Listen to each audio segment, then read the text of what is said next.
This channel already has a video dedicated to what I think are the 5 best movies about the American Civil War, but I wanted to explore something else that's just as fun. There are different movies and TV miniseries that are either about the Civil War or take place during that time period that really got it done, in my opinion.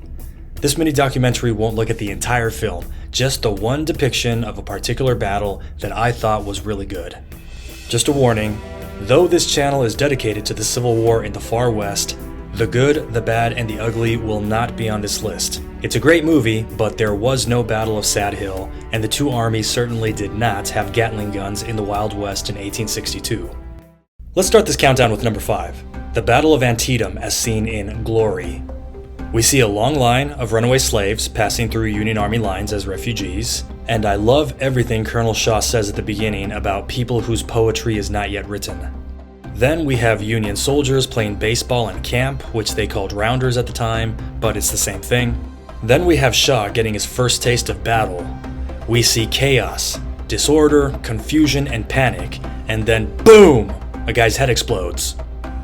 This depiction of Antietam is way more accurate and with better cinematography than what we see in the director's cut of Gods and Generals.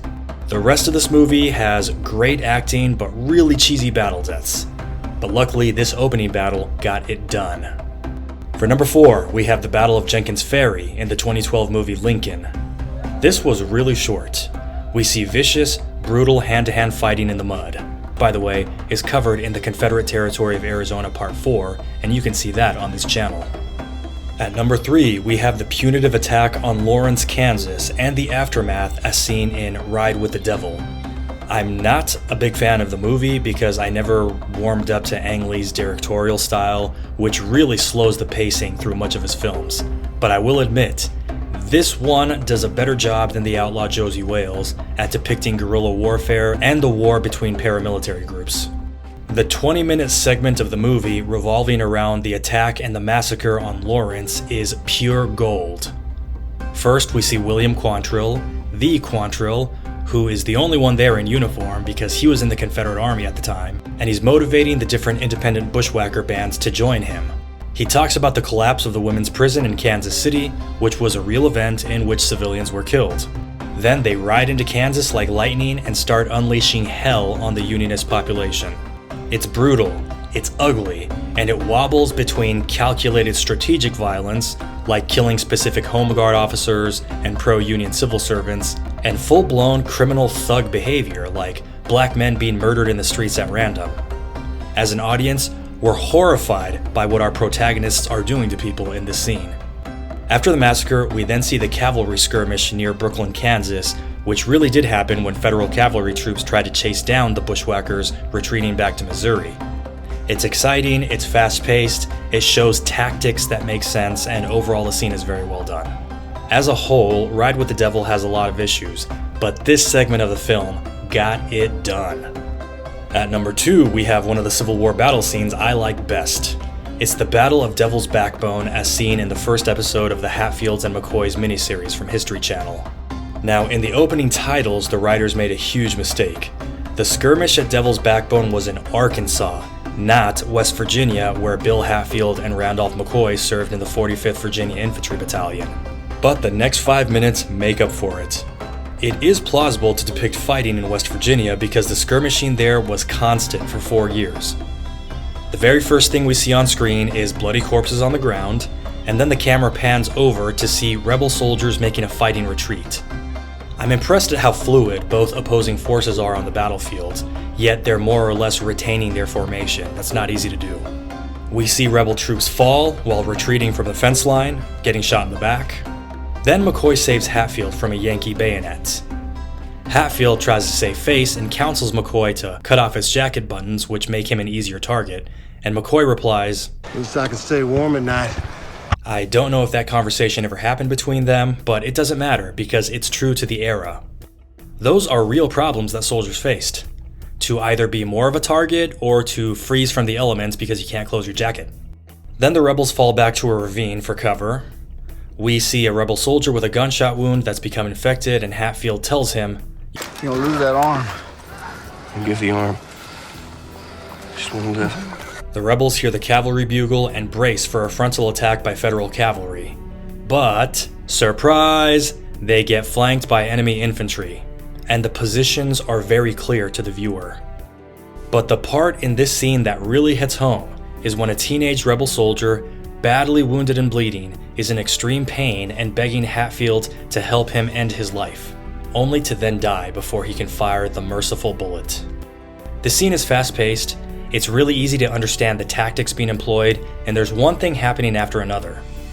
After this battle, the first episode of the miniseries will show some of the violence committed by pro-Confederate home guards, and what really started the Hatfield and McCoy feud, not the dumb stolen hog like popular tradition often holds.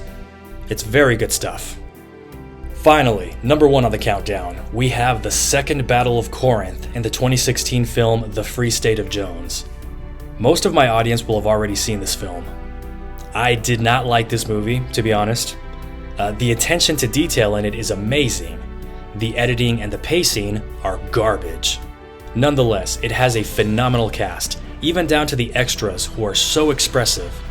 And it's the only Civil War movie I've seen that shows canister shot being used on advancing infantry. In the infantry charge, we immediately see rebel soldiers stepping over dead bodies on the battlefield while they advance. I appreciate that this movie shows rebel soldiers with a variety of different hats and varying shades of gray or butternut coats and pants, with nobody quite matching.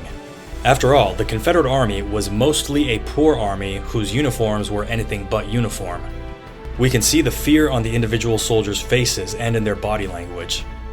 And of course, there are rivers of blood and gore. I had to blur these images to show you just so that this video doesn't get restricted to adults only. I like how they show the discipline despite the fear, with another soldier picking up the unit guidon after the standard bearer is killed and continuing in his place. But it's not just the opening infantry charge that showed excellent attention to detail. We see artillery landing close to the field hospital, as the film shows the unspeakable suffering of the wounded. Soldiers are getting limbs amputated and they're screaming and begging no more, no more. We see women in appropriate period attire, they're right in the thick of it, assisting the doctors and the male nurses with the care of the wounded, administering last rites, etc. Next, we see soldiers going over the top from the safety of the trenches.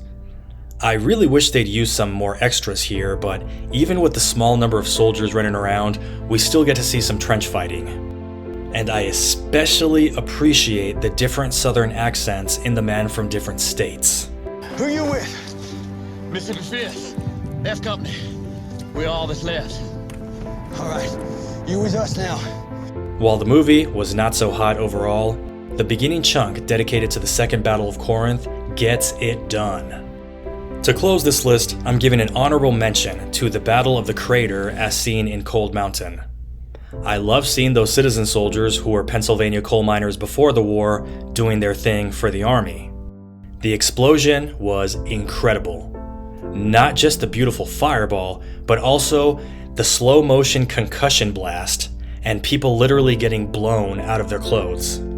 Then we see white and black Union soldiers rushing into the crater where their doom awaits them, and the crater becomes a shooting gallery of sitting ducks. This scene is well done. And that, ladies and gentlemen, is my countdown of the top 5 Civil War battles in movies and TV.